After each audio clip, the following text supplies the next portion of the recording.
Di kayang pantayan ating ningning.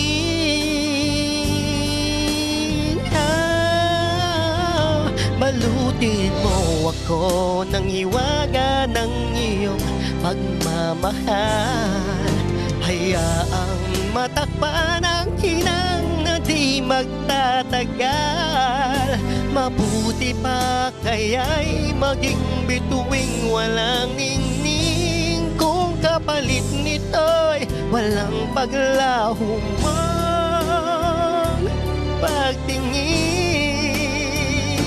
Itago mo ako sa lilim ng iyong pagmamahal.